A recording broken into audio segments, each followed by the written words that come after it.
Thank you for listening to another episode of the Upstate Golf Guys podcast. We are proud sponsors of the GOLFWEEK Amateur Tour, and we are one of the original members of the Golfer Gang Network. We drop 2 episodes a week, one immediately following the GOLFWEEK Amateur event, and we call that the GOLFWEEK Spotlight.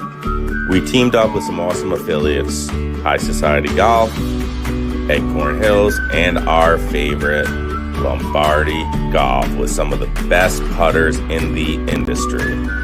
You can find us on all podcast platforms and on all social media platforms. Just search Upstate Golf Guys. We are an edit-free, speak your mind podcast. We'll bring you some awesome guests in the golf industry, and we'll do some one-on-one interviews with members of the GOLFWEEK Amateur family. Please follow, like, subscribe, and share to keep supporting the Upstate Golf Guys podcast. You can find all our merch, bios, affiliates, and everything you need to know about the GOLFWEEK Amateur Tour at our website at upstategolfguys.com. Hope you all enjoyed the episode, and again, thank you so much for the support. Love you all. Welcome back to another episode of the Upstate Golf Guys podcast. We have a special episode tonight. It is our GOLFWEEK Spotlight Sunday night episode, and we have a really good one for you guys tonight. Everybody knows by now that we are huge. We have a huge part in the GOLFWEEK Amateur Tour, which is a nationwide tour. We absolutely love it. So much fun. Adam started this thing 3 or 4 years ago, I believe, but really doing his thing up here. We have a special guest for you guys this evening. We have Dennis McCormack, the originator and creator of the GOLFWEEK Amateur Tour. Dennis, what's up, man? Absolutely, buddy. Thank you for coming on. First off, why don't you tell our listeners a little bit about yourself and your creation with this tour? Well, the tour now is going to enter its 31st year. I grew up in golf. I started as a caddy at a local private club down the street from my house and started playing and got hooked on the game and started playing in competitive junior golf. Played all 4 years in high school on the varsity team, and then walked on at St. Louis University where I went to college and played a couple of years and realized, I'm not as good as I thought I was. Sure.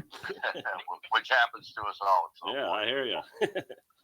So from there, I went and got a real job, and it was an event marketing, sports marketing gig, and I got to do a lot of fun, crazy, creative things. Anheuser-Busch was one of our biggest clients. I'm from St. Louis.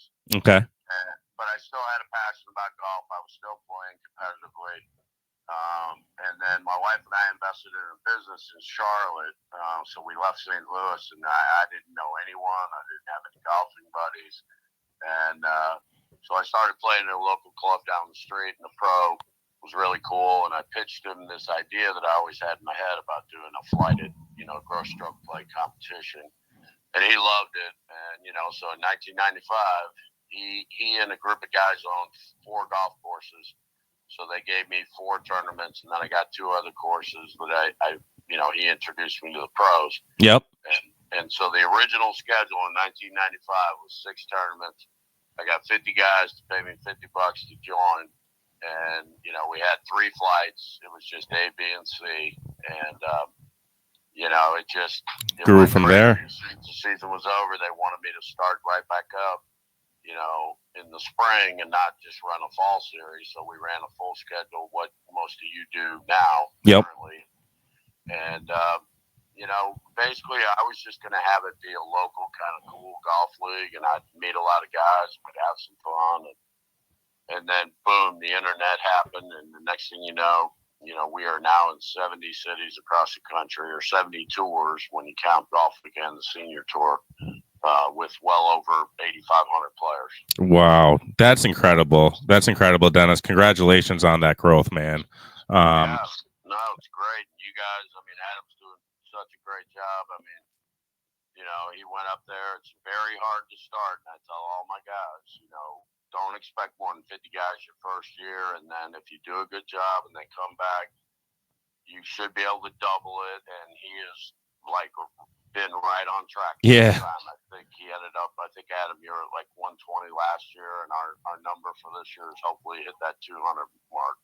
Yeah, that's what the goal is, 200 this year. So it's going well. We got a lot of avenues that are going to help. So we're excited to see where we end up.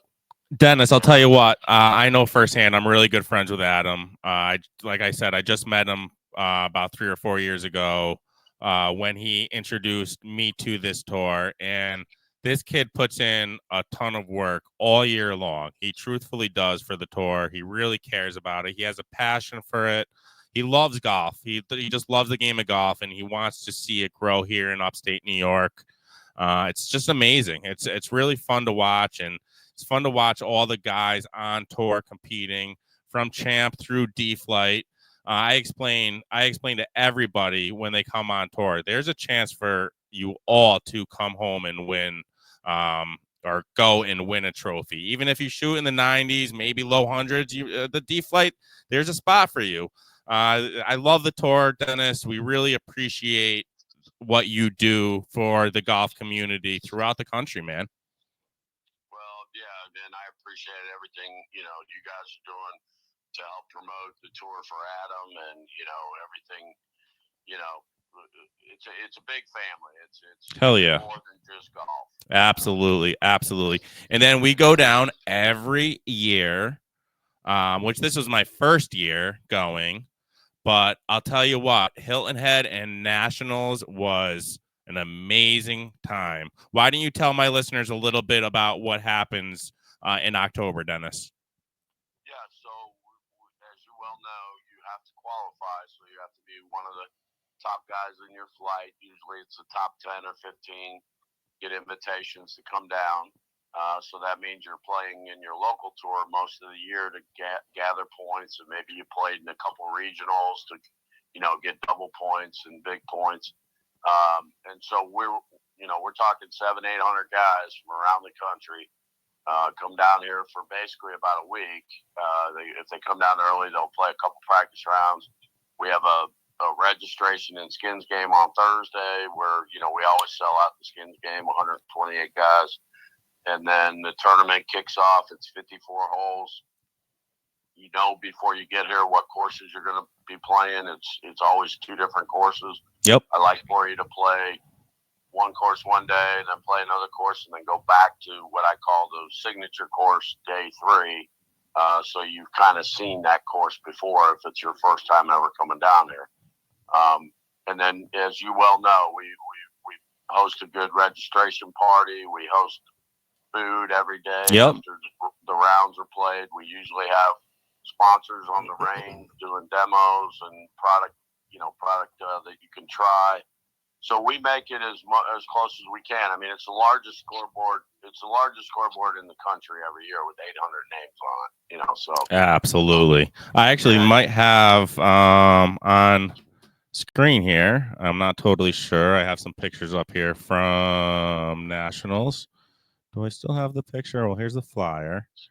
This is our group from upstate New York, and the picture, the awesome shirts that we got from the GOLFWEEK Amateur Tour. I believe are they Under Armour, Adam? Yeah, Under Armour. Yep. Yeah, they're sweet shirts. Yeah. They're awesome. and Adam brought the most.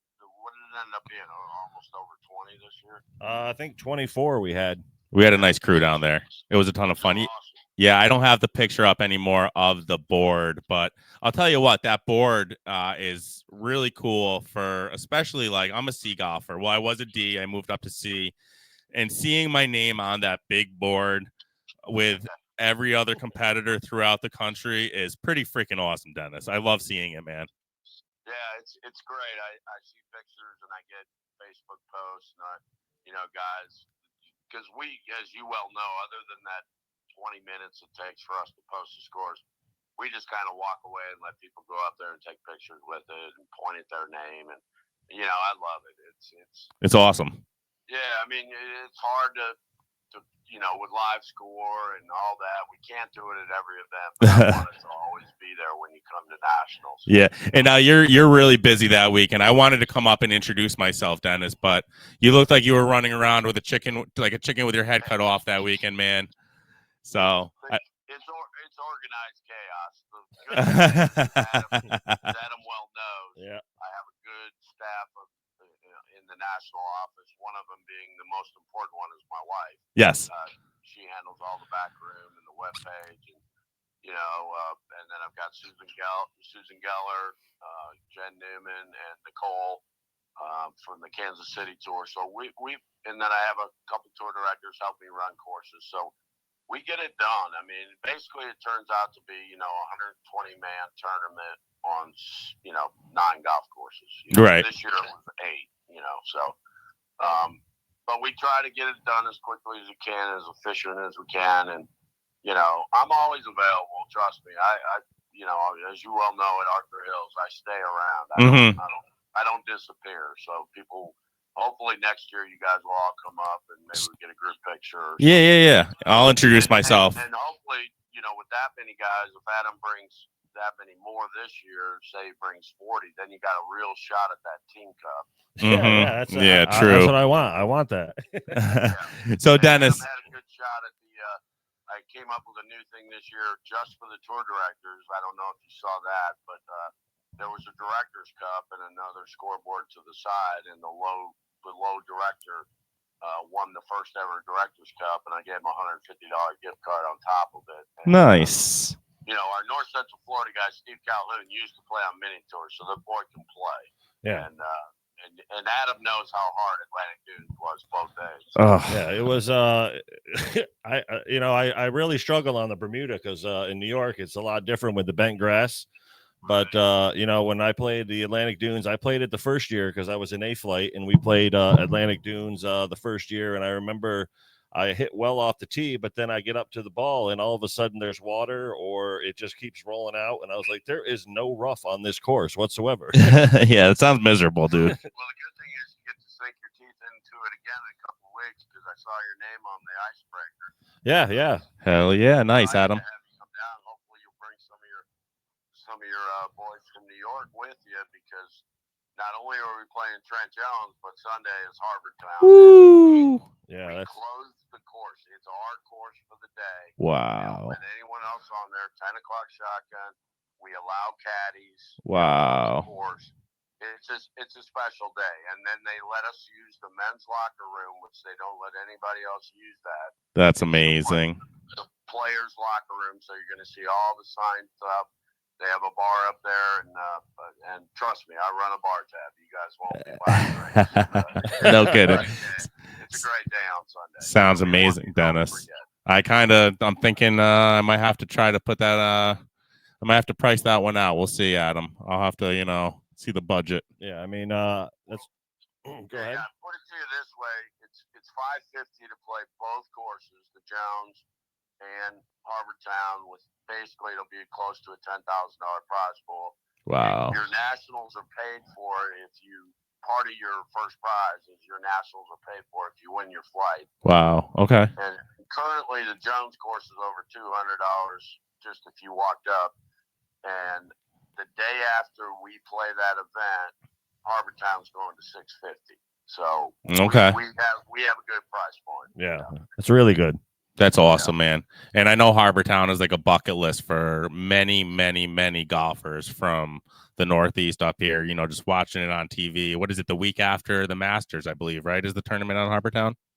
That is correct. And it's a elevated event, so it's the top 80 players in the world, and most of the guys from Augusta, they love it because they only have to drive 2 or 3 hours. They rent a house for the week, usually have their families there. It's more of a laid-back thing for them, and we get to see the best players in the world. And this year, the day after that's over, they're going to shut down Harbour Town for the rest of the year. They're going to redo the golf course because if that is their contract with the PGA Tour, they have to do a redo every 10 years. Got you. So that's another reason to come play it now, because it'll be shut down the rest of the year. It will reopen again. We'll still have the icebreaker next year. It'll reopen like in December. Okay. What's the like temperature like down there at that time of year, Dennis? So I live here. I live in Hilton Head. I live in Palmetto Dunes. But, I hosted a little party last night. It was about 60 degrees. That time of the year, you're looking 60 to 70, maybe lows in the morning of high 40s, 50, Okay. And that's why we go with 10 o'clock shotguns both days. There's always that. We've had some, weekends where we did have to wear jackets and long pants, but I've also ran that tournament where everybody was wearing shorts. Yeah. It's a hit or miss, but I mean the average temperature is around 60, 65 by the time you hit around noon as an average. So Nice. I think this will be like the 15th year where I've run this exact event, and I can't recall anything. I think one time we had a fog delay, not a frost delay, because it was actually so warm that there was fog coming off the ocean. But it's usually, trust me, I sell it out every year. It'll probably be sold out. By the way, if you are looking to do it, I think I'm at 111 guys right now, and I only take 128. So Oh, get on there. It'll sell out this week. Jeez. It could be a good Christmas gift for somebody, Yeah, exactly. There you go. I love it. Adam actually put that out there last podcast last week, and I love this idea for my listeners. If your wife is having a hard time with a Christmas gift, what is a perfect stocking stuffer other than a membership to the GOLFWEEK Am Tour and maybe treating them to an event or two? Us men, we love nothing more than golf, and I can promise you that. Yeah, no, that's exactly right. Then the weekend after that, I fly out to Vegas, and we're out of Paiute for the second regional. That's the Western State Icebreaker. No kidding. So it's really cool. I get to basically see everybody on the East Coast, at the Icebreaker here, and then I go out to the West Coast, and most of the tours west of the Mississippi go to that. That's their, like, take the dust off the clubs because they haven't been playing, Yep. Now, it's a good month for me. Nice. Dennis, I have some listeners throughout like the country, and one state, I actually have some listeners and some friends in the beautiful state of Utah. I noticed I don't think Utah has a tour, do they? No, we had one a few years ago in Salt Lake, and the guy who ran it for me, he was a police officer, and he got moved to a new state. He got a higher ranking job. Got you. And I haven't been able to replace anyone, and it was a pretty strong tour. I haven't, as Adam well knows, when a guy steps down, which we had an Orlando guy step down this year, I go right to the player base. That's where I go first, because I want someone who's played on the tour running my tour. Mm-hmm. Because I don't have to teach them about how cool the tour is. All they got to do is learn the back room. So, right. If you have listeners or you have guys, I mean, I've got a database of 2 years worth of names, and the guys, I just couldn't get anyone to say I've got the time to do it. Mm-hmm. And Adam knows. I mean, it's no joke. It takes time to do it right. No, I know. And listen, I do have a couple listeners out there in Utah, and I think they have some connections on some golf courses out there, I believe. So maybe we can make something happen. I'm not promising anything, but what would they have to do, Dennis, to create a tour? Go ahead. So they would just contact me at DMAC at amateurgolftour.net, or just go to the Hilton Head webpage, because I run the Hilton Head tour, locally. Mm-hmm. And all my contact information is right there. And then we'll tell them there's a whole, Jen Newman trains everybody. There's a whole process of training. You won't go out there with, not knowing what to do.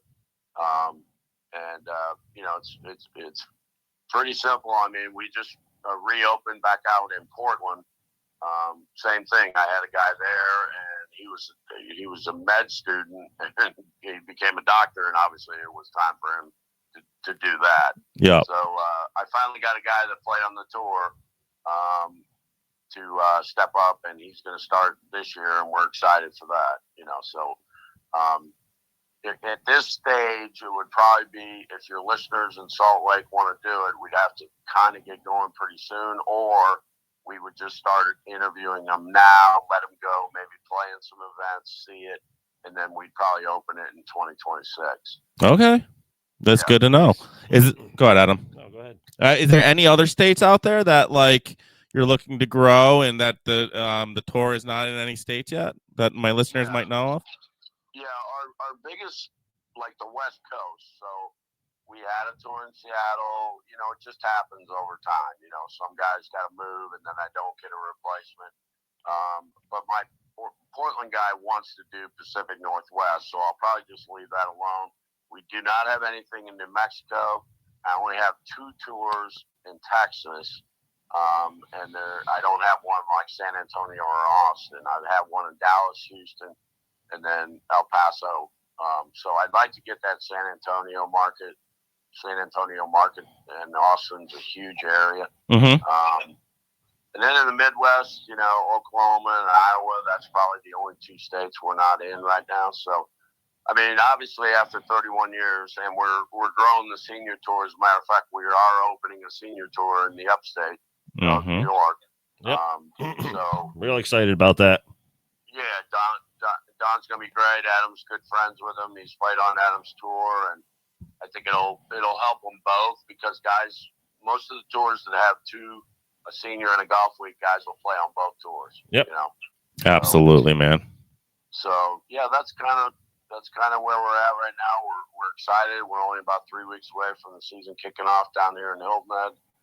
And then, you know, for you guys, it's going to be a while, but long winters up here, man. Come back down to where he used to come to Myrtle Beach. He always plays on my 4-ball. Yeah, I'm going to be in that for sure this year, and I've already spoken to a lot of guys about getting down there because, you know, that's definitely a sweet tournament. The Barefoot Resort is an awesome course. I love playing those, so hopefully we get a few groups. I'm working on them right now. That'd be great. Yeah, and Adam will tell you that time of the year we always get decent weather. We sold it out last year for the first time. We had 120 guys, so we had 60 Nice. teams. And the teams are flighted, so you don't have to worry. You're not playing against Adam. He's playing in the champ division.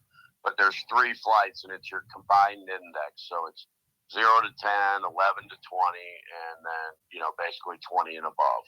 And that's Golf Week and senior. So there's 6 divisions. Okay. So we pay a lot of guys when we're down there. So it's a lot of fun. Yeah. Nice. Now, Dennis, I tell everybody when I try to push this tour, one of the best things about tour is not only the competitive golf that we all get to enjoy every week, but one of my favorite things about this tour is the camaraderie and the friendships that I gained with the guys. I mean, I don't know if every tour can agree with me, but do you notice that a lot of friendships are created on tour? Yeah, I mean, lifelong friendships. As a matter of fact, I just had my annual Christmas party at my house last night, and there were probably 20, 25 guys from my tour. And, you know, I've known some of these guys even when they were in Charlotte because I started the tour in Charlotte. You know, I've known these guys 25 years, and I consider them some of my best friends, you know. And it's not about golf all the time, as you well said. It's about friendships. It's about guy's a baseball guy. I'm a Cardinal freak. I'm sitting in my bar. Yeah. Stuff everywhere.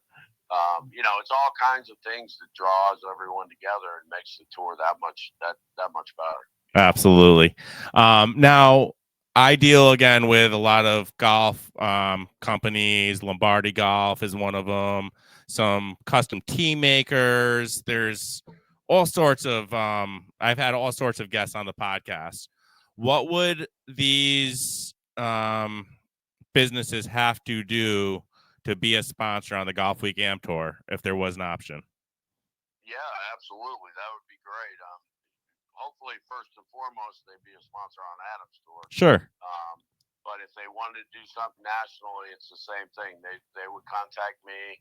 I've got different levels of sponsorships available to them. You know, we can work out structure. You know, usually I'm not at this stage of my life and this stage of the tour. I want to give back to the players, and I want to give something. As Adam well knows, with Strix on, we've been giving away clubs, and we've been doing a lot with them to give back to not just the players, but our charity. So a lot of times it's not a big cash deal I'm looking for. It's more about, hey, I want to get your product out there. I want to get you exposure. For that, I'm going to need some product and, a little bit of cash for my time. But it's not something that somebody would be, eye struck about as far as being a sponsor on the tour financially. Right. And it's a good way to put your name out there and grow it nationally, I think, anyways.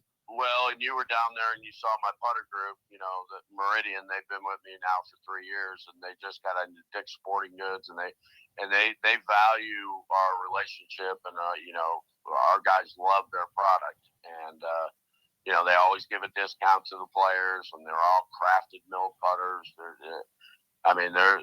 no joke. His product is no joke, and he literally only started his company 5 years ago. Nice. And so I'm sure the GOLFWEEK Am Tour definitely helped them grow. Oh, without question. And the senior side, the senior guys, a lot of them now are solely Meridian putters. Nice, man. Dennis, listen, I really appreciate your time tonight. I know your time is valuable. It's the holidays. I'm sure you're busy getting the new season started and everything. I want to wish you a Merry Christmas and a Happy New Year. Can you just tell my listeners one more time where they could sign up for the GOLFWEEK Am Tour? Sure. You just go to our webpage, amateurgolftour.net, and then click on the city that's closest to you. Right now, if you sign up, most of my tours are doing an early bird special, but it all ends like January 2nd. Mm-hmm. And you've got a couple weeks to save on your membership. And once you sign up, that allows you to play any tournament anywhere in the country. And we're talking on GOLFWEEK, we'll have over 750 tournaments, and on the senior tour, we'll have over 280 tournaments this year. So you're looking at, well over 1,000 tournaments. And our regionals, they are bucket list courses, which I just added Firestone to that list this year. Yeah, nice. That's really good. That's awesome, Dennis. Yeah. Dennis, before I let you go, I want you to say hello to my good friend that I just met thanks to your awesome tour on day 3. I got to say, I met him on day 3 because we both absolutely sucked. But I call him Florida Mike. Mike Ray, a defending champion of your tour. Say hello to Mike. He just hopped on the podcast. Hey, Mike. Hey, how you doing, sir? I'm good. You? Doing awesome, man. Doing awesome. Excited for the new year coming up. I'm sorry I missed that. He said he's excited. Go ahead. Yeah.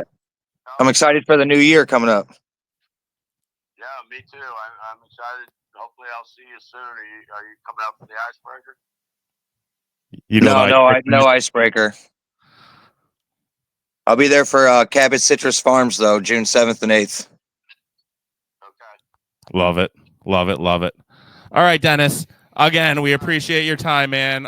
Thank you so much for coming on the Upstate Golf Guys podcast. Anything we could do to help grow the tour, you let me know. Shoot me an email. Shoot Adam an email. Again, we appreciate everything you do, my man.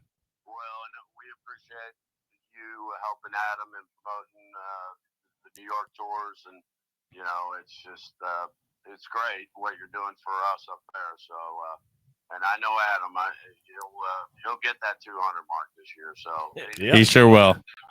Anything you can do to get new members, that's once you join, I think you understand you're not going to leave. So we just need new blood. Absolutely. The best way for us to get new blood is from our current existing players. Just tell one guy, and you go from a 100-man tour to a 200. It's all about word of mouth, Dennis, and that's what I tell people. Yeah, it's all grassroots. Still works. Absolutely. All right, Dennis. Thanks again, man. Merry Christmas, Happy Holidays, Happy New Year, and again, I'll introduce myself next time I run into you. All right. Well, same to you all, and Adam, I'll see you at Icebreaker, and maybe I'll see some more of your boys coming down here in the next week, maybe signing up. Yeah, absolutely. I appreciate you coming on tonight. All right. Thanks, guys. Thanks, Dennis. Right, talk to you soon, buddy. All right. Bye. All right, we're just going to give the sponsor a shout out. We'll be back after this short intermission.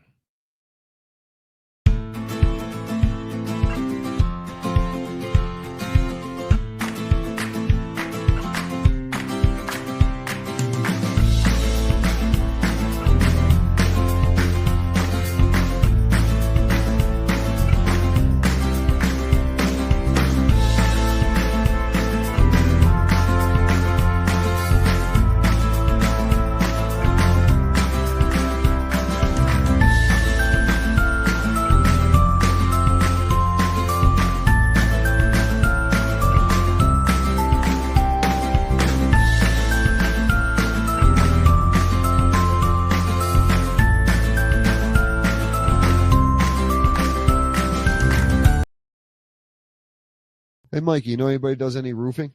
Actually, I do, Raj. Who you got for me, man? Dude named Tom Murphy did my boss's roof. Actually does hands-on work. Gets right up there on the roof, huh? The owner of the Yeah, he company? does. Knows his shit, too. That's awesome, man. Is this Thomas Paul Construction? Yep, that's him.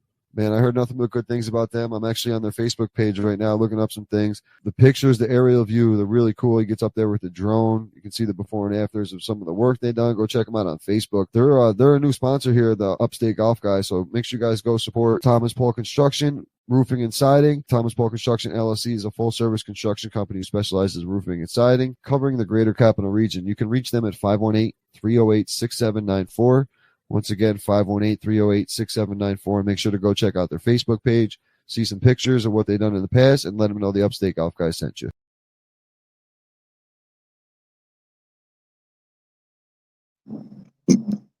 Florida Mike. Yo, yo. Yo, you ever see? Let me ask you something. All right.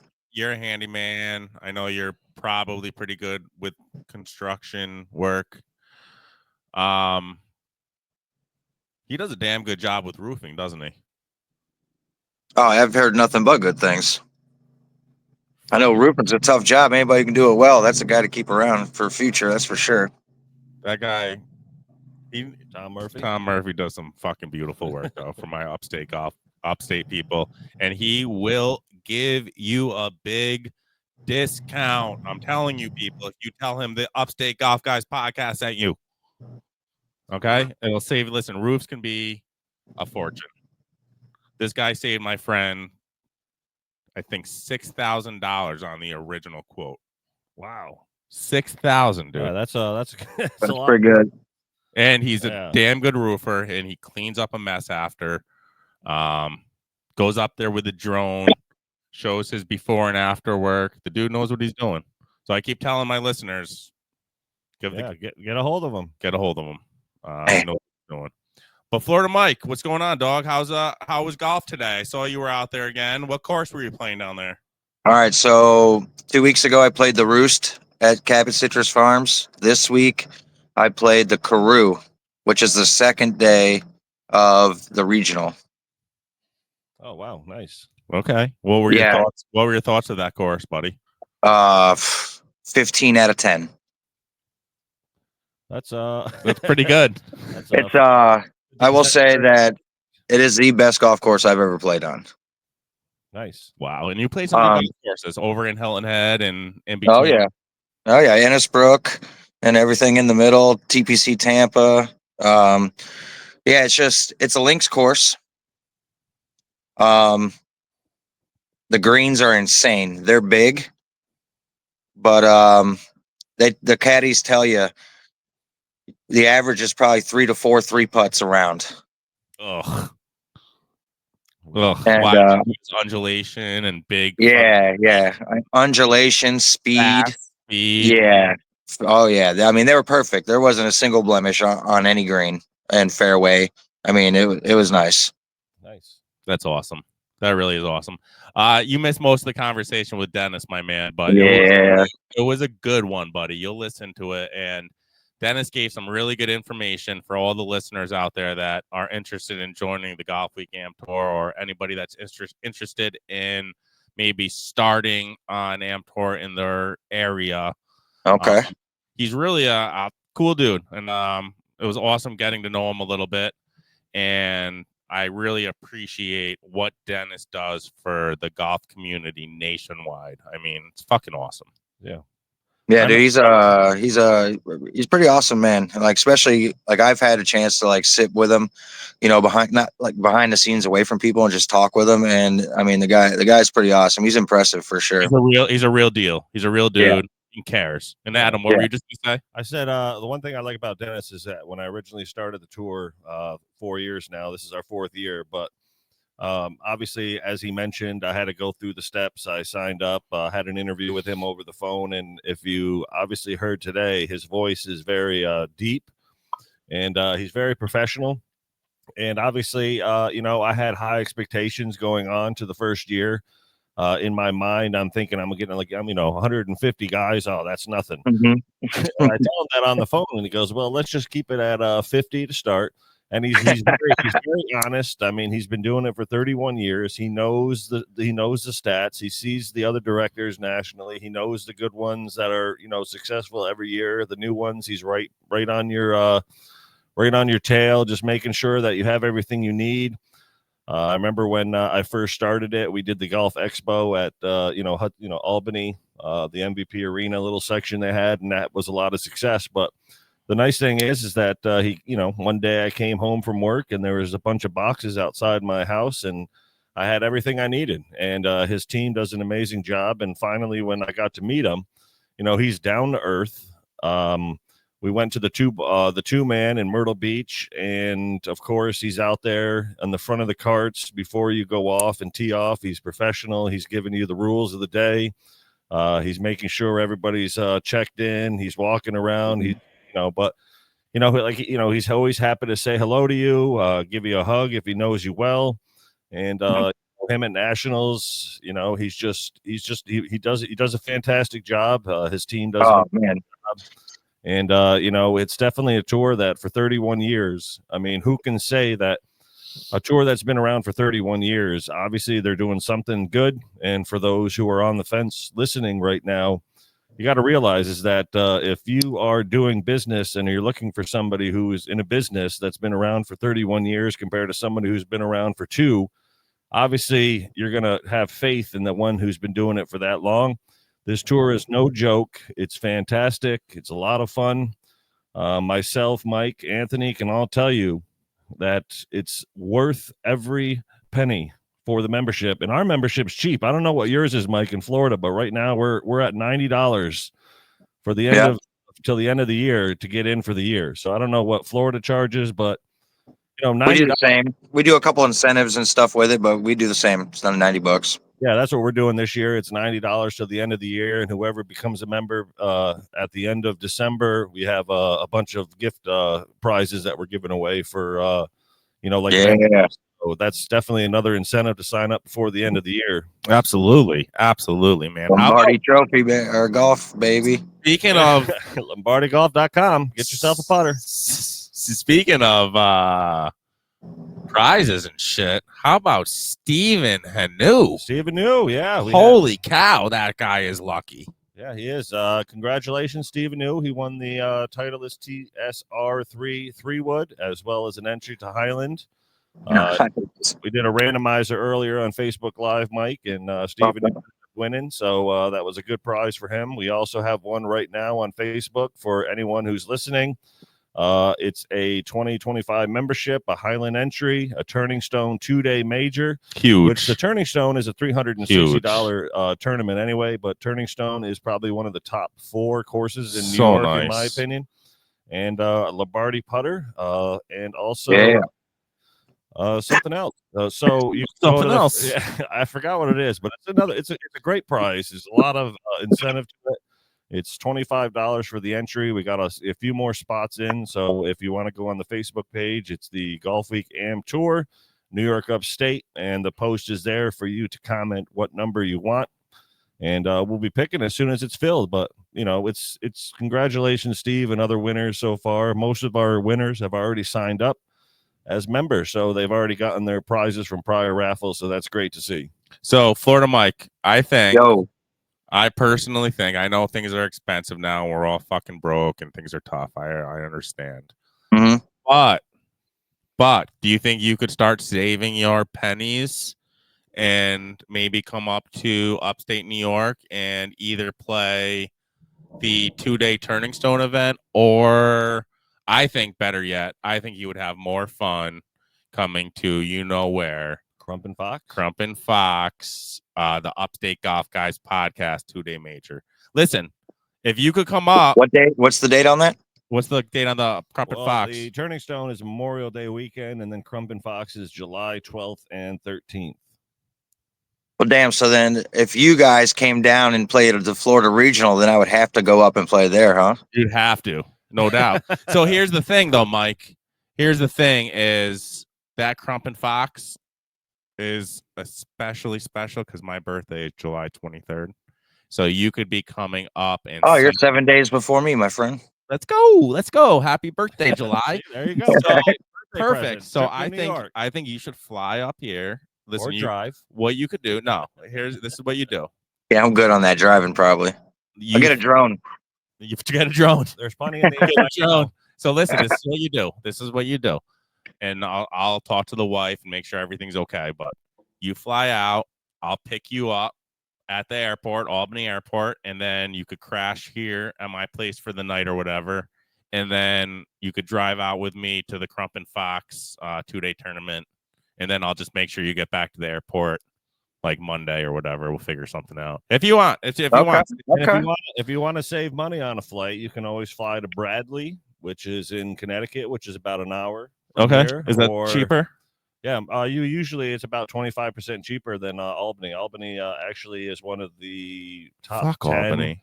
highest flights to fly into. I hate Albany, but there's also Newark if he wants to check, catch a little bit of fly into O'Hare and then tell me about it.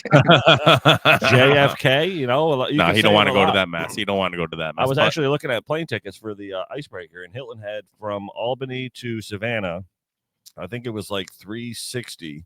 But if I drive to Newark or JFK, it was like $170. Like half the price. Yeah, it's like why? How far is the drive? Obviously, it's worth it. 2 hours. 2 hours. Yeah, I mean, you can even, if I'm going to go to the icebreaker, which I'm planning to, I just got to work out a few more details. But I can drive 2 hours, leave my car for a few days in the parking garage, pay like $50 for the 2 nights, and then save $200 on a plane ticket, and you probably get there. It's a round trip because Albany is always one stop. So I have a better idea, dude. Are you ready for this one? DeLorean time machine. Have Thomas Mayone just drive you. Yeah, well, I won't make it. Holy shit! That guy picked the wrong career. He should be on NASCAR. He's amazing. And this fucking Florida Mike, I talk to about this all the time. Yeah. The guy goes 120 and he's calm as a cucumber, and I'm going like fucking 70 and I'm shaking, and I got my holding on to the wheel for dear life. What's the funny thing about Tom is, again, if you are looking to play in the New York area, we play indoor golf. So we're playing every Saturday. But Tom Mayone came this past Saturday with his dad. Nice. And his dad is just a mirrored image of Tom. Does he look just like him? I mean, he doesn't look just like him because he lost his hair. Red beard, though? Red beard? Yeah, he just had his shaved face, but great guy. Tom Sr. and Tom Jr. Shout out, Tom. They're hilarious. They played on Bay 2 with Rob Malik and Brad. Okay. Brad played with them, and the whole time they were joking around. We were next to them or laughing. They played really bad for what they are, and every time I looked over to see what they were at, they were one hand putting. Tom and him are just complaining about each other's shots, and that's great. Tom, Jr. would hit in the water, and Tom Sr.'s like, "Oh, good shot, Tom, real good." Well, I spoke to Tom Sr. one time. He had no idea who the hell I was. We were out at Hilton Head down there for nationals, and Tom was on the phone with his dad, and we were at mini golf, and I'm like, "Tom, who are you talking to?" I think I was a little messed up at the time, feeling nice. And Tom's like, "It's my dad. Say hi." So I was like, "Sure." So I grabbed the phone and I talked to his dad for like 5 minutes, just bragging how awesome his son was. I'm like, "I love your son so much," and he's like, "He's all right. He's all right." He's a funny guy. I think he's awesome. I love. Tom was laughing. As we know, Tom is he's a great guy. He's been around for a few years with us. One of the premier guys. I love him. Whatever identity he is, Poly Pro Shop or whatever he is, but he's been helping out with the podcast a lot. Yeah, he loves that vodka, which is fine. And then his dad is was talking about going to Rivers on his way home, and Tom was funny because he's like, my drinking vodka is like my dad with gambling. He goes, but what happens when you put us together? And I was like, I don't know. It sounds like a great time. It does. But they're both, and hopefully winning a lot of money. Yeah. But we had a good time playing yesterday at the simulators. We played TPC Sawgrass, which is kind of nice on the simulator, which 9 under was the winning team. Jeff Walker, actually. Shout out to Jeff Walker from D-Flight. Did he win? Yeah, him and Brian. Brian is a guy who hasn't been playing on the tour, but he probably will sign up. But those guys went 9 under. Every time I look over, Jeff's making putts. Holy shit! I said, apparently Jeff Walker. Shout out to him. He's looking like he's ready to go to B flight from D. So he's playing good. And then Rob Malik and Brad actually got second. So they shot 7 under in the back nine. Did you see did you get to see the awesome cup that I gave? I gave this cup to Brad. He's a personal friend of mine, big supporter of the podcast. Nice. But Nice. made some of these. It looks nice, right? Yeah. Real nice. Oh yeah.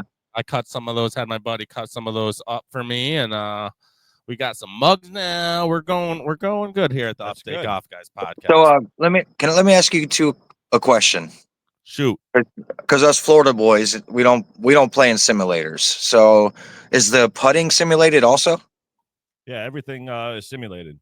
It's okay. No, So does that affect the way you putt when you're outside? No, I mean, there's we have. I'm going to say it flat out. Every time I've played in a simulator, I myself have never had an issue with how, in my opinion, it plays very accurate. You think so? Yes, the 100%. putting. So Adam, I'm going to tell you what I hate, and Mike, what I don't like about. So it has slopes. No, it's you got to play it shows on the screen. It shows on the screen like the lines are going like a tiger line.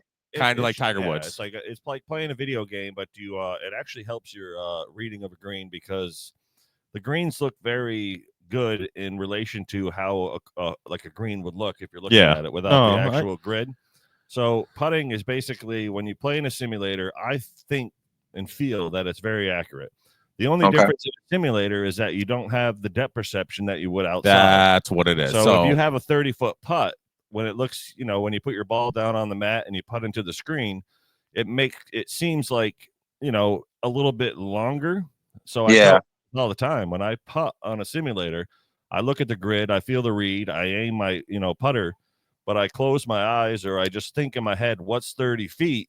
And in reality, some guys are out there taking a half swing for 30 feet in the simulator, but outside, obviously they would never do that. So they're blowing it by like 5 feet. And the first thing they say is, that's not accurate. It's like, yes, it is. You took a half swing. So Mike, I'll tell you, let me speak now, Adam.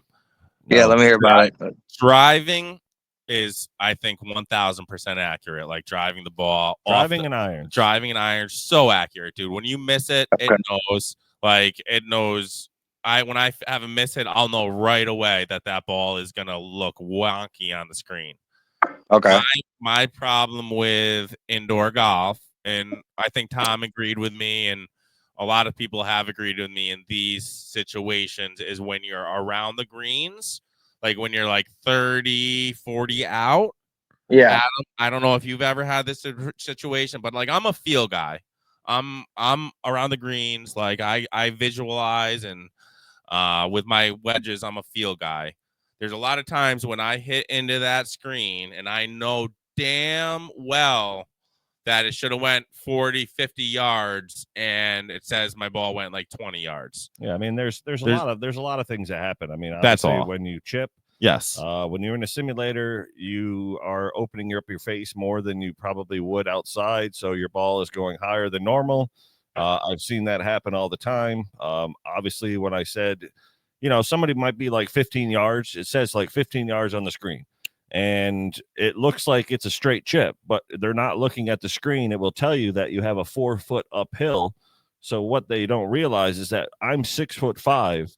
That's most of my body that you have to lift the ball in a short period of time. So they're just trying to hit a bump and run. It hits the hill and stops. I'm like, what the heck? This is not accurate. Right. So, but you do have to read. You have to read it. It's That's just the depth perception that you lose playing indoor. But I struggled with my short game for a long time. I had the yips, and all of a sudden 3 years ago in a simulator, I started chipping well, and I brought it outside, and it was the same motion that I was in the simulator. It was the same outside. So they're not like outdoor golf. I mean, obviously I would rather play in Florida with Mike, but for New York, not playing golf for 6 months, if you stop playing golf in October and you don't go back to a golf course until April when the snow is gone and you don't swing at all, it's just going to put you in such a bad spot. So the simulator is the simulators are good because obviously you get to play with some friends. You get to swing the golf club. They're accurate, like Anthony said, with the driver and the irons, but you might have a greenside bunker shot that outside you're taking almost a full swing with an open face. Here, it just plays like a chip. So there's like pros and cons, but I like it.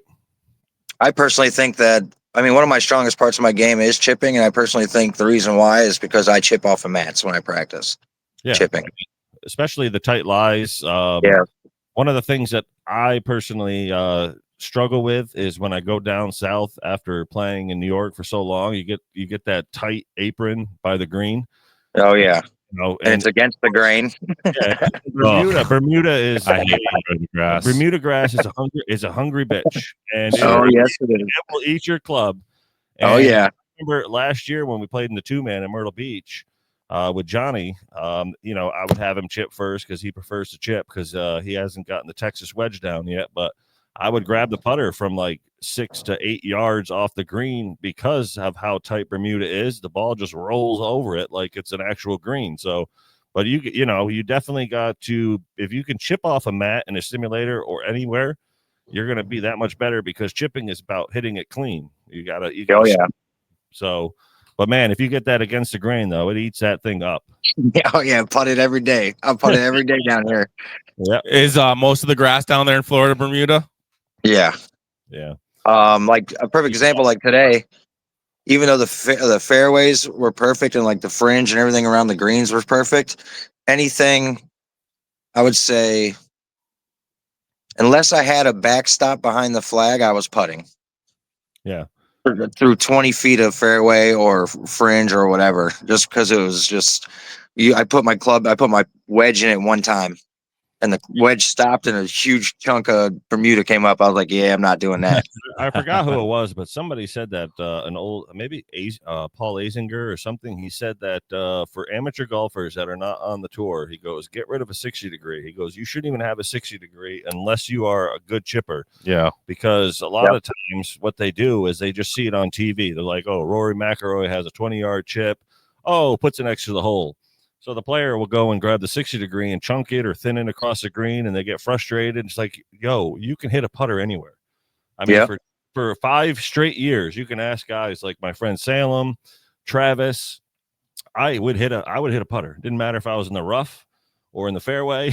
At one point I had a 40-yard shot, and I used a putter to roll it up. Well, they say, listen, because I had the yips. Well, I feel good. I have the confidence. So you're gonna miss.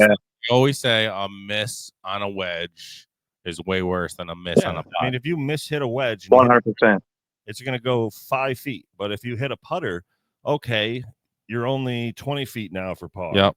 Or you could skull the ball. No, you could go the other way. Yeah, you can skull the fucking ball over the green into a sand wedge into a sand trap. Don't be that guy that I'm sitting there holding the pin and you're chipping and you skull it under my feet and you almost jump. Yeah, I've been there though. Come on, Adam. We've been there. There's a funny story about I've been playing golf for a long, long time, and when I had those yips that we were playing Airway Meadows, which is we're playing that this year, but we played it last year. But I remember in a tournament I was with Salem and 2 other guys in a 4-man. We were actually at the putting green, which you know where that is, Anthony. But I was doing a chip.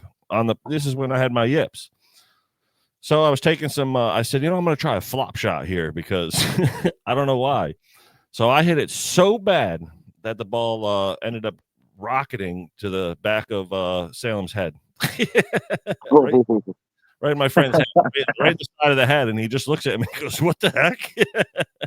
It's only like 15 yards from the green, but that's how bad I was at chipping. So I knew that I can shoot. I can get off the tee well, I can hit my irons well, but I knew in my heart if I did not get a green and reg, I was walking out with a bogey or worse because if you put to a chip, I was so scared behind the club that most of the time I would chunk it or thin it. And so it was definitely something that I got my confidence back, not only in the simulator, but through a private course I was on for 2 weeks and just practice chipping and putting. And I have it now. I feel good. Confidence, that's the key. But if you are somebody who's struggling with chipping, just don't use your 60 degree. No, like the old days. I don't know how old you are, Mike, but you're 42. You're 42? Yeah. So you know how it was when you first started golf. They didn't have 60 degrees. I think my first wedge was a pitching wedge, so I would chip with a 9-iron or a pitching wedge nonstop, or even an 8-iron. So Yeah. we didn't have those wet, lofts back in the old day. We had the wooden driver and like 6 irons and a pitching wedge. Simmons. I think you told me this year, Adam, with the wedges. I was having some yips and problems around the greens. And Adam just told me, he said, just use your pitching wedge instead of one of those fancy wedges and open your stance a little bit, right? Yeah, open up your stance a little bit and bring it back like a foot and just power through it. You will hit every in your bag. If you take it, I see so many amateurs in our tour sometimes that struggle that they'll take almost a full swing and then halfway down they're slowing up so much. So take it back like a foot or two and then just power through it.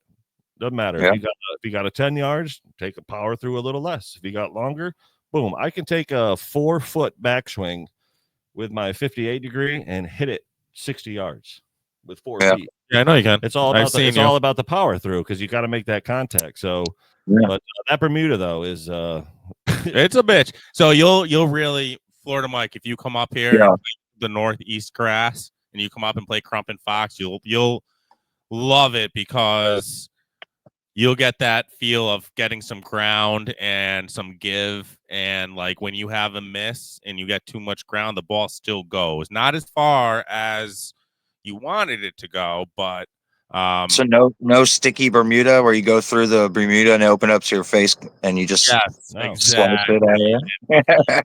Exactly. Yeah, I've seen so many people when I go down south that they'll hit a flop shot and the club goes right under the ball. Yeah. And then the ball don't move. Where is it? I was like, you missed. Yeah. See, Florida will, or when Mike comes down to New York, if he does up to New York, he's gonna know what it's like to hit the rough. And you know how sometimes our rough has those like dirt patches. Yep. He's gonna get to know how to chip out of those. Yeah. What were you gonna say, Mike? Before that, I was gonna say, they hit on like what Adam was talking about with chipping is, I tell people all the time, especially ones that are getting into golf or not that good.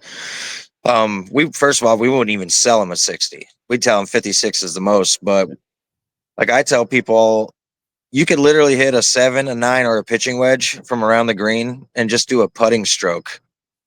Yep. And you could literally do a better job than trying to be a hero and hitting a 60. Personally, I love my 60, but I practice a lot. And I don't use it all the time. I just use it in certain situations. I don't go out there gung-ho. This is what I'm going to use and always use. Greenside bunkers, always a 60. But don't be afraid to bump and run, man. Bump and run and save some strokes. The one thing I always say to people all the time is that whatever you have to do in your bag to get the ball in the hole, it doesn't matter because at the end of the day, when you come in and you shoot a 72, if you're in champ flight and you win, they're not going to say, well, you did great, but let me ask you something. On the 6th hole, you had a 10-yard chip. What club did you use? No, they don't care. It's whatever your score is. That's how it is. So if you have to bump a hybrid, use a hybrid or a 3-wood. I saw my buddy today, who's a A-flighter. He's the 2022 C Flight national champ. He hit a decent shot and it got caught up in the sand in a rough lie, and he was 6 yards off the front of the green, side of the green, and he used a hybrid, 3 hybrid. Yeah, I love just so he could pop it up, get it on the hill, and he rolled it down to the flag and tapped it in. So one of my clubs that I used to always actually use, it's funny you say the hybrid, was like one of my favorite plays. I don't really do it anymore, but when I'd would be 40 out with no trouble in front of me, nice fairway, one of my favorite plays was a hybrid, and I'd putt it. And the ball would get a little pop and then just run a little bit, and mistake free. And it would get there every time. And it's one of those other clubs. And I've seen pros do it, dude. I've seen pros do situations like that. So there's no shame.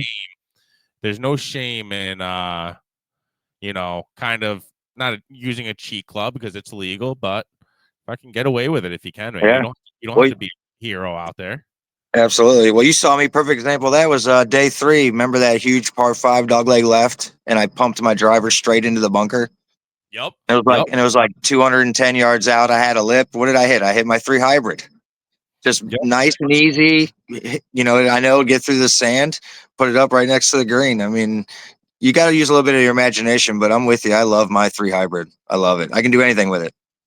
Sure. Absolutely, man. I like to use my 3 hybrid for like punch outs or even like a Yeah. 4.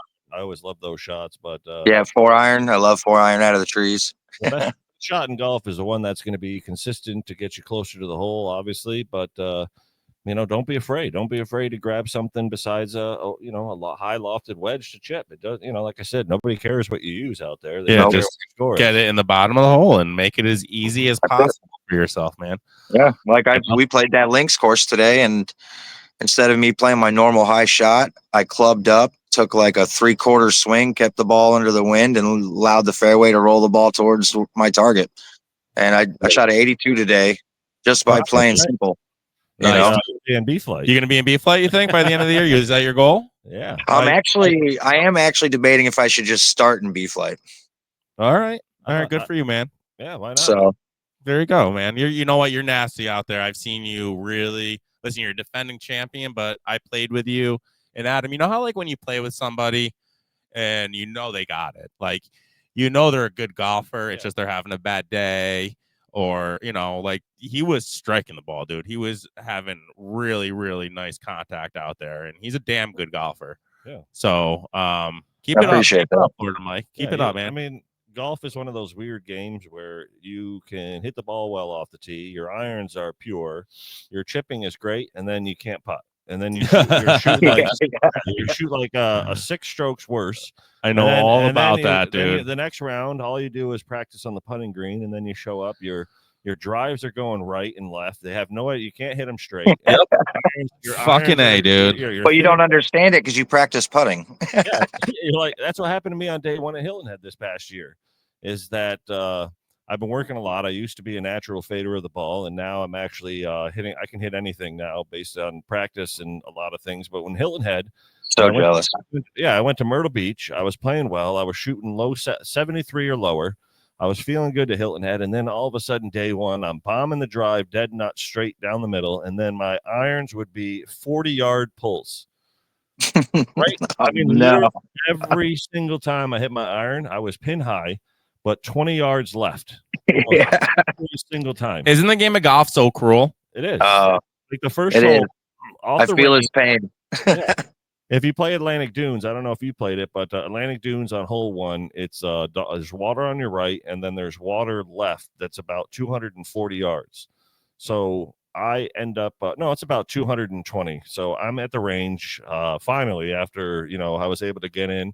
I'm hitting the driver, smashing the driver dead straight, hitting my irons good. I get to the first hole. I wasn't feeling nervous. I wasn't feeling stressed. Hit my 4 iron just because I want to. It's only 350 yards. So I hit my 4 iron, left, water, drop. Like I ended up getting a 6 on the first hole for no reason. The second hole, I grab a 2 hybrid, which those I always hit straighter to a fade. Left. I go double bogey on the second hole. I get to the par 3. I hit my 8 iron, which is one of my better clubs in the air. Just left into the back left bunker. It was the most sound like a sea fighter. Yeah, it was the most impossible sand shot. So I ended up getting a bogey because I got lucky. But the whole entire day, it was just I couldn't fix it. And then the next day, my driver had big cuts, but my irons were straight. So my driver was killing me on day 2 at the Golden Bear, which I actually shot, I think 79 anyway. I actually figured it out. And then I go back to Atlantic Dunes and my putting, I had struggled with the putting. So it's like, my gosh, golf is a crazy game. I don't know if you Fairway or Florida Mike run into the same problem. We're similar flight golfers, but yeah. Like you could have out of bounds to the left, water to the left, have fucking 2 holes to your right, wide open. Do you always, like when you're having a bad round, just find that OB, like no matter what? Like what, like how how can I don't know. It seems like when I'm having one of those days, Adam, I hear him laughing over there. Yeah, it's one of those days where if you It's- know you're having a bad day and you have water hazard holes, you just go in You your bag find and you find the top flight. You right. That's it, Mike. Do you ever run into those days, buddy? Oh, absolutely. Yeah. And we're not laying up on anything. We're not playing smart. We're attacking. That's what happens when I fall apart. That's what I want to do. You know. That's And like generally, I find what I'm looking for, and that's OB, lakes, alligators. You know. sure. I feel like a lot of it has to do with sometimes one of the most annoying things for me when I play golf is that one person that you finish a hole and you're like, oh man, this hole's tough because there's water right, there's water left, there's OB right. And it's like, Yeah. really, dude? Like, why are you telling me this? Like, first Yeah. off, Golf karma is real. I have 2 eyes, so I can actually see. But they don't even mean to do it. It's just like when you play golf, sometimes I'll hit a good shot on a par 3 with water and I'll put it on the green and like, oh, great shot.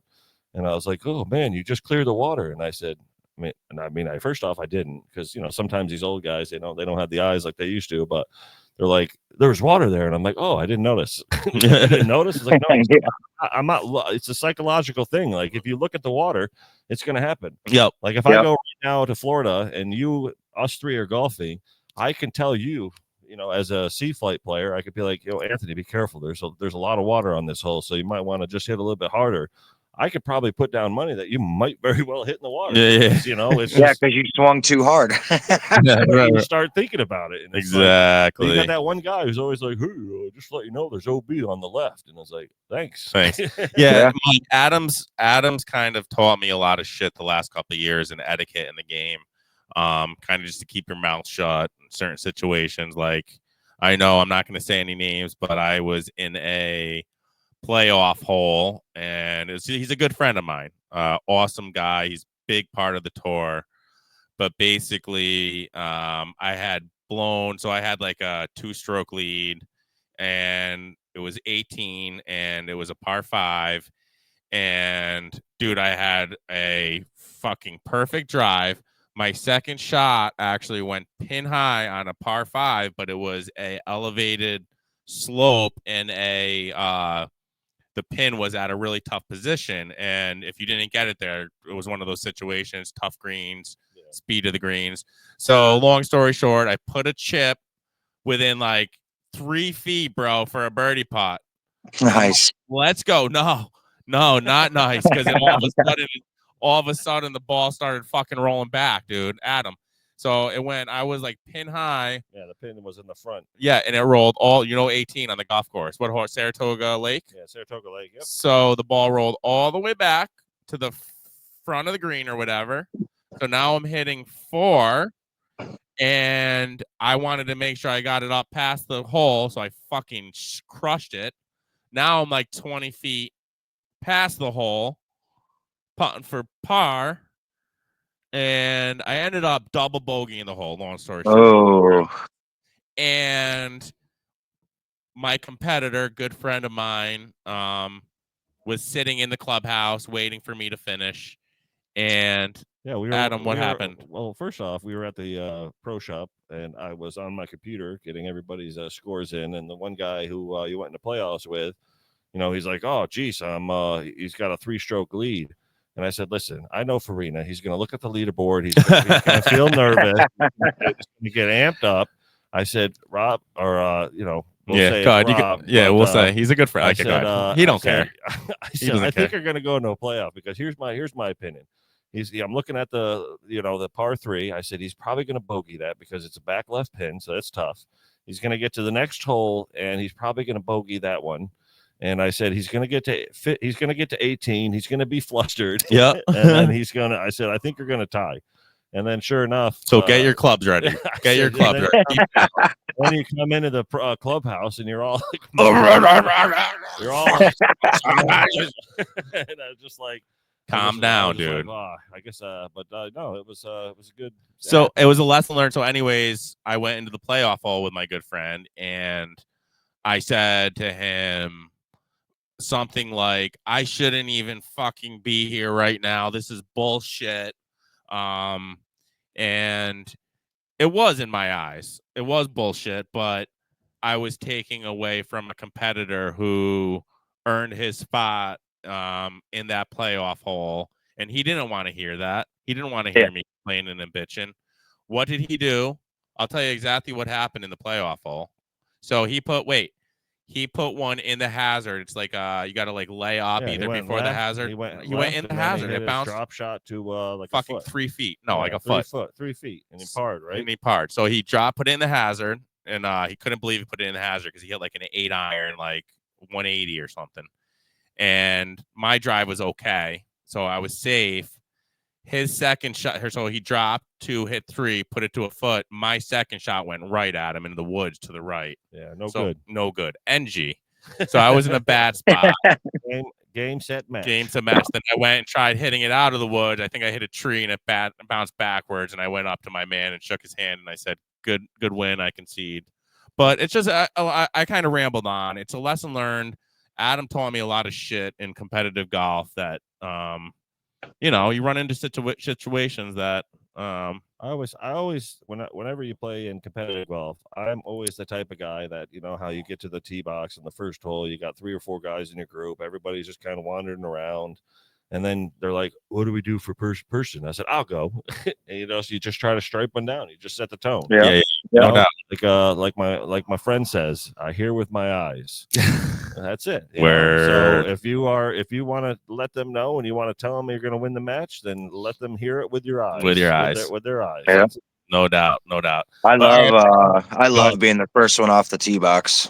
Put the pressure, right? Put the pressure on. Yeah, put the pressure. Like national championship, the last day, they were chirping at me all day, and I just got out of the cart, put the tee in the tee box, and ripped it. Didn't care. Go chase it, have fun. Sometimes you just can't think. Sometimes you just can't think about it and go do it. Yeah. Because no matter what in golf tournaments, there's always going to be those dudes, those people who are just going to be super negative. Sure. Right. And golf is manipulated very easily between positivity and negativity. Like Adam said, someone gets on a tee box and is like, "Oh, be careful of this. There's water here, that there." Like you're loading someone's brain with negative thoughts. Yeah. Thanks, dude. I don't see it. Yeah. It's tough. Like I try not to watch people's tees. Like when they tee off, I try not to watch them. Just because I don't want to see where it goes or see the bitching. Because I always notice that when somebody on the first tee box or any hole, when they hit a bad shot, there's somebody who always mirrors that shot. Yeah, 100%. And it's usually the person right behind them. Yeah. I remember playing in a scramble one time, and it was at Schenectady Muni. The first guy hit the trees left, and he was our worst of the 4. And then the other guy hit to the right, which at the time they had the high grass. And then the third guy, who was my second best, he tops one. And it goes like 10 yards. And I'm like, "Oh my gosh, like what pressure?" And he's like, "Oh, it's okay. You're our main guy." And it's like, that's why you're the captain. And he's like, so of course, I haven't hit one of these, but I literally swung and almost missed it. And it went 4 feet. Oh, yeah. The worst drive I've had in 20 years. But I was like, what the hell? It's like, and then the next hole, he shanked one, and sure enough, I shanked one too. And I said, "Listen, we're changing the order. I'm going first from now on." Hey, let me get this fucking out. What is going on here? No doubt. I've been there too. I know. Yeah. That's why I go first every time, unless someone birdies. Then I pay the respects. I kind of like what you said, though. Just not even looking at it. Just like look down, look in your cart. Eat some jerky, eat some peanuts. Take a sip of water. Shout out! What was that jerky there? Yeah. That time when I ate the whole fucking bag, it was so good. Old Trapper. Shout out Old Trapper. That shit was really good. Adam at Cumberland Farm. Adam fed me one day.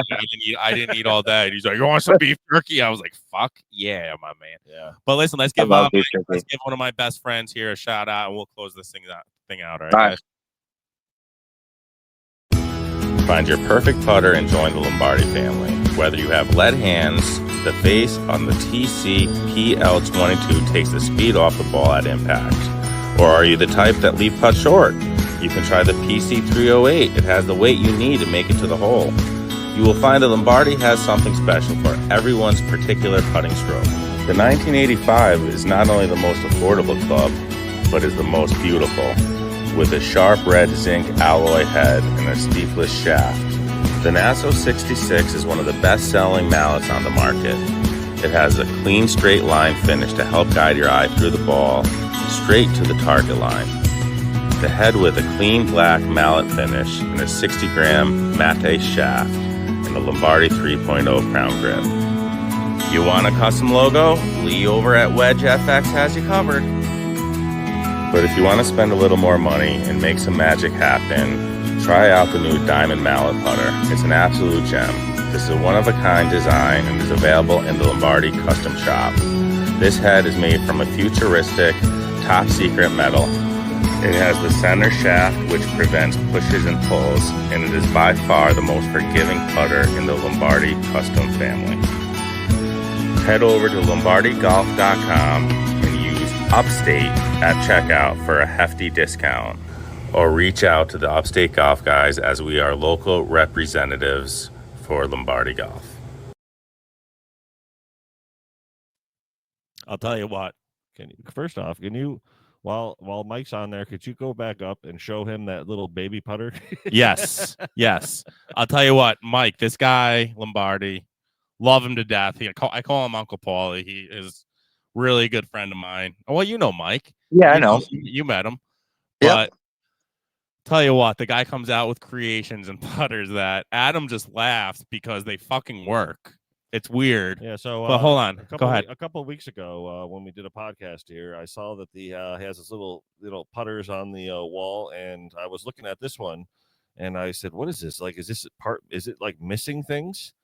So this putter is probably it's probably 4 inches long, and all it basically has. So I decided to grab some balls in the room that we're in right now, and I wasn't expecting much out of it. And these things were so pure that it felt like the lab putter, because that's what I'm hitting right now. But it's very heavy, and it's the smallest putter I've ever seen. I don't know how you can even. I don't know what he was thinking when he made it, but it works.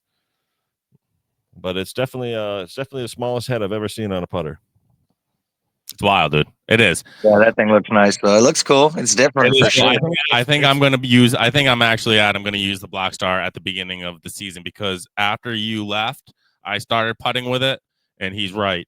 Straight line every fucking time on the shaggy rug. And it's weird, dude. I truly believe that it's a visual thing, because you have these big putters, you have these blades. There's a lot of design to them. And this one just takes your focus just towards the center of the face. And I mean, you can even bring that to, simulator or something. But I'm curious to see how that actually rolls outside on actual grass. He swears by it, bro. He swears by it. But there's my Lombardi rack right there, guys. Yeah, that's nice. Yeah, since we're speaking of like new stuff, you're definitely going to have to try the Elite driver. That's the new Callaway, right? Yeah. Went to the show. I saw the picture. On the internet, and it looks different than I would have expected. What's different about it? It's almost the Callaway smoke is very cool looking. It's I think it's a really sick looking, but they almost went back to how the Rogue looked like. Yeah, with a little epic green in it. It's got the epic color. The Callaway Rogue. It's a very basic design. It's the ELYTE. It's called. Yeah. And it looks great. I'm obviously going to just try it and hit it. See, I really love my smoke, but you hit it, you said? Yeah, I did hit it. I hit it for about 10, 15 times. Did you find a difference? The difference was when I hit it off the toe, because I rarely hit off the heel of the driver. If anything, I'll hit off the toe, and it could cause a slice or just not even go very far, but it'll go straight. And this one, it wasn't that. I think it was like 7 to 10 yards short of a centered faced hit, but in play in the fairway. Wow, that's big then. Yeah, that was their huge thing that they were talking about. Like, they're like, listen, the AI Smoke is by far the best driver we've ever had. How can we make it better and do a tribute to the owner of Callaway? They just made a huge face, just a big sweet spot. Yep. Yeah, well, just like the smoke, the entire face is a sweet spot. It's got like hundreds of micro deflections throughout the face. Wow. So it helps. What's the retail, Mike, going to be on that for Probably us? 600. Yeah, probably. Yeah, we don't have the price point yet. But yeah, it's probably going to be about 600. Well, listen, I think I would rather keep my driver and go play the icebreaker for my 600. The best, Or you could just get the AI smoke. yeah, or just get the smoke or sell what you have. What's the AI smoke go for? Well, $4.99 right now, but probably Yeah. by the spring, probably pushing $4.50, or you can get a used one from some courses. No, you know what? Listen, no, if you go on Callaway pre-owned, a lot of that stuff is trade-ins and not even hit. Mike, Giant's got a huge discounts. So Mike, I don't know, man. I'm weird. I will use used irons and even a used putter, and I'll buy, but I won't buy a used driver from somebody just because I feel I feel like drivers have a certain amount of hits in them. I just feel like, I don't know, maybe I'm wrong. Well, and then will they lose that sweet spot after a amount of 100,000 hits if somebody hit it? I don't know how many times somebody hit this ball or hit this club. Like, I would say older drivers, I would say that you would probably ruin the face a lot faster. Newer drivers are built to kind of like withstand that, because what they do is they're kind of essentially like, say, like the triple diamond and stuff like lower handicap golfers will use. Yep. Those are being measured and tested by people who got like 180, 185 mile an hour ball speed, and they're just hitting it. You know what I mean? We're talking 310, 315 carry.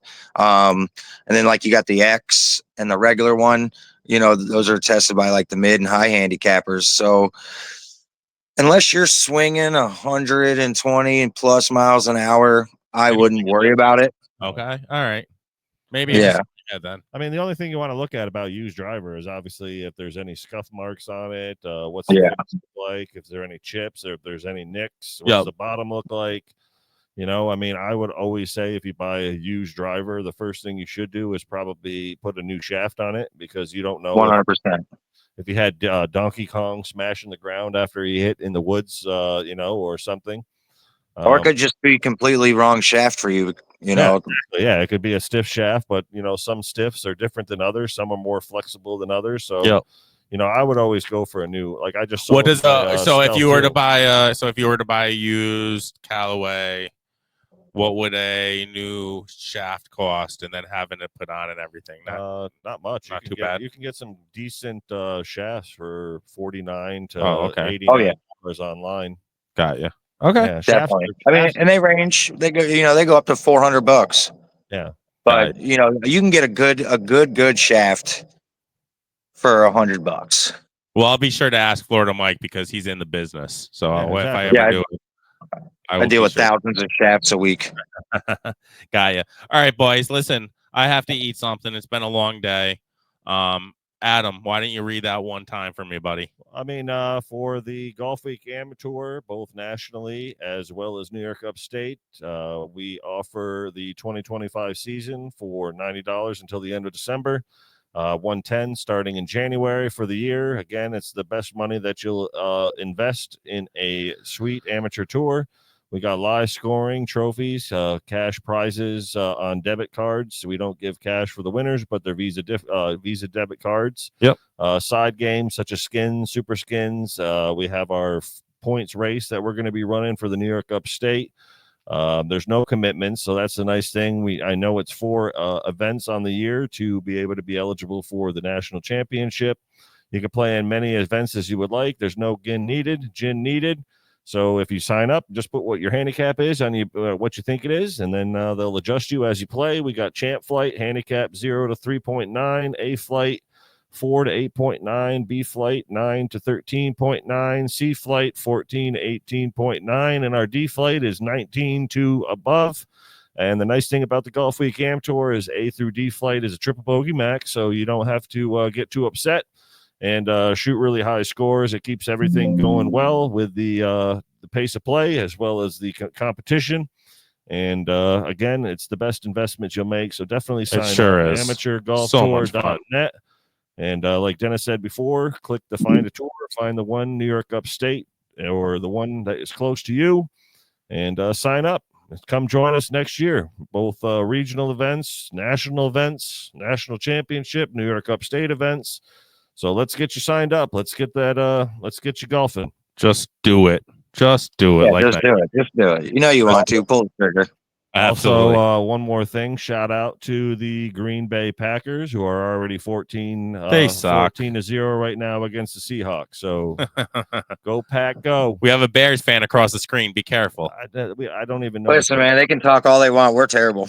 You know, the one thing I saw on Facebook today, it says the Chicago Bears have been eliminated from the playoffs. Oh boy. Yeah, what else is new? I think that's like a fucking 8-year streak, isn't it? Good Lord. All All right. right. Speaking of which, I hate fantasy football, just so I know. Like Devontae, That's why I quit. Like, where have you been, Aaron Rodgers and Devontae Adams? Devontae Adams was killing me all year, took me out of the playoffs, and he goes for 198 yards today and 2 touchdowns. Fuck you, Devontae. Goes ham.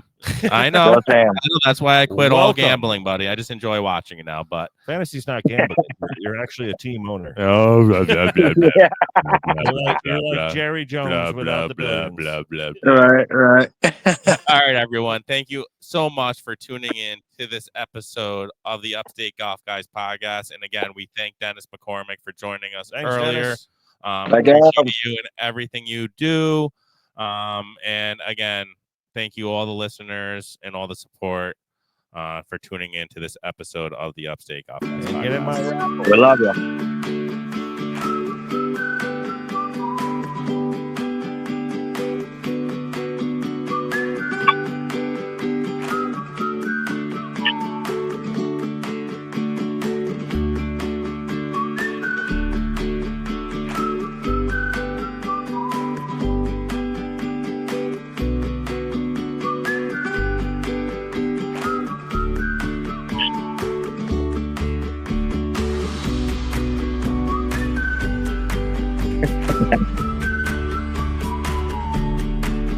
Bye.